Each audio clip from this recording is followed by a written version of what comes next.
शिवम जी, successful आपने ये formula किया है। 3 अलग अलग धाराएं, देवेंद्र फडणवीस, एकनाथ शिंदे, अजीत पवार। अब ये बताने में मत कीजिएगा कि कैसे ये एक है एक नहीं है।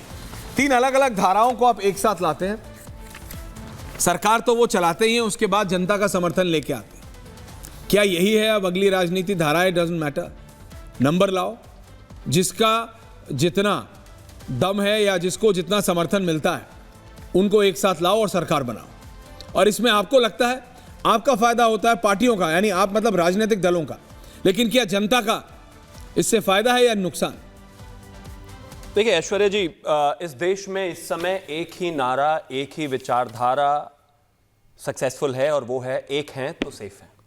मैं मानता हूं जनता के परिप्रेक्ष्य में भी, देश के परिप्रेक्ष्य में भी, हर किसी के परिप्रेक्ष्य में ये नारा और यही विचारधारा सबसे ज्यादा सक्सेसफुल है और होनी भी चाहिए। और मैं मानता हूं महाराष्ट्र की धरती ने, महाराष्ट्र के लोगों ने ये दिखा दिया, ये बता दिया कि तोड़ फोड़ की राजनीति, जातिगत राजनीति, फूट डालने वाली राजनीति, लोगों को ऊंच नीच दिखाने वाली राजनीति, इस तरह की राजनीति का अब इस देश में कोई जगह नहीं है। और इससे भी महत्वपूर्ण बात यहां पर यह हो गई है कि अब अगर एक हैं तो फतवा काम नहीं करेगा, एक है तो जिहाद काम नहीं करेगा, एक है तो कोई पत्थरबाजी नहीं होगी, एक है तो कोई प्रदेश नहीं टूटेगा, देश नहीं टूटेगा। तो इसलिए एक है तो सेफ है वाली एक ही विचारधारा, जिसके तहत मैं मानता हूं कि राजनीति का कोई त्यागी जी विकास कहां गया? त्यागी जी विकास कहां गया? डेवलपमेंट कहां गया?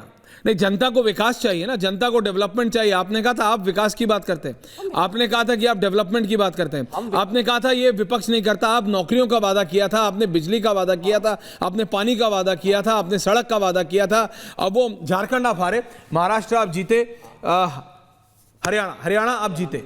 इन दोनों प्रदेशों में या तीनों प्रदेशों में क्या विकास का मुद्दा पिछली सीट पर चला गया है? और एक रहोगे तो नेक रहोगे, एक रहोगे सेफ रहोगे, बटोगे तो कटोगे। अब आपका मेजर मुद्दा है vikas is not important for you anymore, क्योंकि जनता से पूछ लेते हैं और पूछता है भारत आपके लिए विकास कितना जरूरी है, प्लीज बताइए। बिल्कुल शिवम जी, मानता हूं कि विकास भी उतना ही महत्वपूर्ण है जितनी एकता महत्वपूर्ण दिखा नहीं।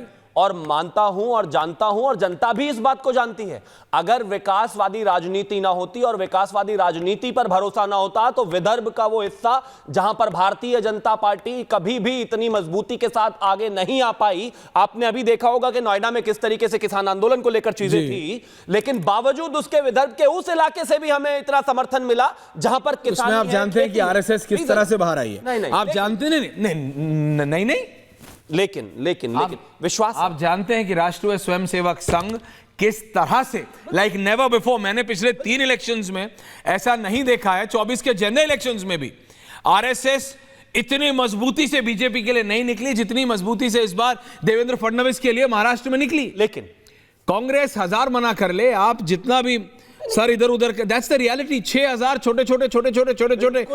छोटे नुक्कड़, आप समझ रहे हैं उसका इंपैक्ट, आप समझिए। हम एक चीज, लेकिन मैं जनता के लिए पूछ रहा हूं, आपके लिए क्या बड़ा है? विकास की बटोगे तो कटोगे, आपके लिए कौन सा? एक इंसान की जिंदगी, जनता आपके लिए कौन सा? एक इंसान की जिंदगी में दोनों महत्वपूर्ण है, दोनों जरूरी हैं। एकता भी महत्वपूर्ण है, विकास भी महत्वपूर्ण है, आगे बढ़ना भी जरूरी है, साथ रहना भी जरूरी है, सबकी इतनी ही महत्वता है। और जहां तक बात आपने संघ की, वो हमारा मात्र संगठन है, हम क्यों? बिल्कुल किया उन्होंने काम और करना भी चाहिए। लेकिन बावजूद उसके अगर एक किसान को भरोसा है तो वो नरेंद्र मोदी में है, अगर एक नौजवान को भरोसा है तो वो नरेंद्र मोदी जी में है, अगर एक युवा को भरोसा है तो वो नरेंद्र मोदी जी में है, एक महिला को भरोसा है तो नरेंद्र मोदी जी में है, और उसी के आधार पर सरकार बनती है। मैं मानता हूं कि आप सिर्फ एक नारा नहीं, जब तक जनता को आपके ऊपर हर एस्पेक्ट पर भरोसा नहीं होगा आपको नहीं मिलेगा मैंडेट। और इस तरह का प्रचंड बहुमत बताता है कि भारतीय जनता पार्टी, आदरणीय प्रधानमंत्री श्री नरेंद्र मोदी जी और महाराष्ट्र के सभी नेताओं को देखकर जनता ने हमें मैंडेट दिया है, और यह दिखाता है कि एकता और विकास दोनों साथ साथ चलेंगे। समाजवादी पार्टी, काका साहब आपके नेता, जी जी जी प्रणाम। रोहित जी को भी लाइए, पंकज जी को भी लाइए, सबको रखिए। ये बताइए ना, विकास का मुद्दा आप लोग भी संसद में, अभी आप किसान की बात करेंगे, अगर मैं पूछ लूं मनोज जी कि आपके सांसद, और इस बार अच्छे खासे सांसद जीत के आए हैं, कितने सांसदों ने किसानों के मुद्दे पे या फिर विकास के मुद्दे पे या महंगाई के मुद्दे पे नोटिस दिया संसद में? तो मनोज जी गूगल बाबा भी आपकी मदद नहीं कर पाएंगे, ये आप जानते हैं।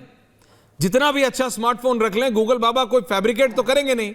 नहीं, मैं आपको सच बता रहा हूं, जनता के सामने बोलना और संसद जहां मौका मिलता है, सांसदों को 1 मिनट का 2.5 लाख रुपया खर्च होता है।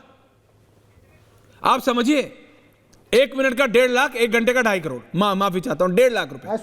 1.5 लाख रुपया उत्तर प्रदेश में 1 मिनट में अगर संसद में खर्च हो रहा है, आप बताइए कितने होंगे उत्तर प्रदेश में लोग जो महीने का कमाते होंगे, 30 दिन का, जो 60 सेकंड में सांसद खर्च कर देते हैं संसद में। उसके बाद आप जनता के मुद्दे उठाते नहीं हैं। अभी आप बोलेंगे ऐश्वर्या आप महंगाई पे नहीं करते हो डिबेट। मैं कह रहा हूं, आप बताइए कितने नोटिस दिए समाजवादी पार्टी ने महंगाई पे, कितने नोटिस दिए किसानों के इशू पे, कितने नोटिस दिए नौकरियों पे, कितने नोटिस दिए उन सारे विषयों पे जो कि जनता को मैटर करते हैं, लोगों के लिए मैटर करते हैं। आप बताइए मुझे। और आइडियोलॉजी कितनी महत्वपूर्ण है आपके लिए? ऐश्वर्या, आपको बहुत साधुवाद कि आज आपने राजनीति के, अरे मेरे को छोड़िए, आप जनता की बात राजनीति में कितनी नैतिक मूल्य रहने चाहिए, इन विषयों पर आपने आज संवाद रखा है। आपको बहुत साधुवाद। और मैं समझूंगा कि आपके सवाल थोड़ा लंबे थे और आप हमें जवाब देने का भी समय देंगे। ये आपने ठीक कहा कि किसान पर किसने सवाल खड़ा किया।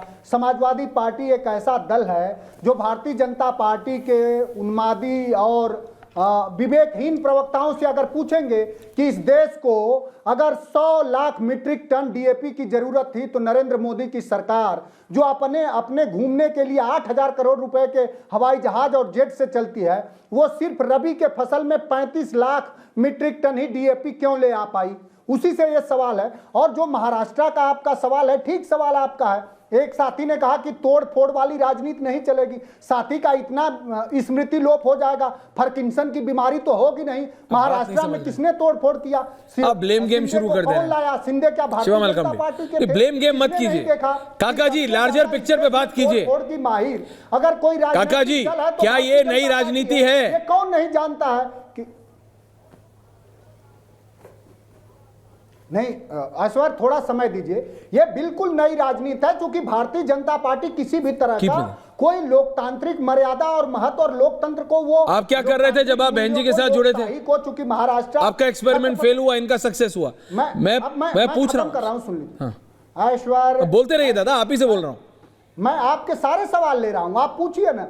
हम भारतीय जनता पार्टी थोड़ी हैं कि कोई नमक और चावल की खबर दिखा देगा तो आपको जेल भेजा जाएगा। आपका पूरा सम्मान है, 1000 सवाल करिए। मैं कह रहा हूं कि वो जो धरती है, महाराष्ट्र की धरती और ज्योतिबा फूले की धरती है, सावित्री फूले की धरती है, वो आरएसएस के फिरका परस्तों की ही धरती नहीं है। वो समाजवादियों की और समता मूलक समाज बनाने वाली ज्योतिबा फूले, सावित्री फूले की धरती है, जिन्होंने इस देश में अब भारतीय जनता पार्टी के लोगों को नहीं पता होगा कि पूछा था आपसे 1848 से पहले सिविक्स का क्लास लेने के लिए आप और मैं बैठेंगे। मेरा क्या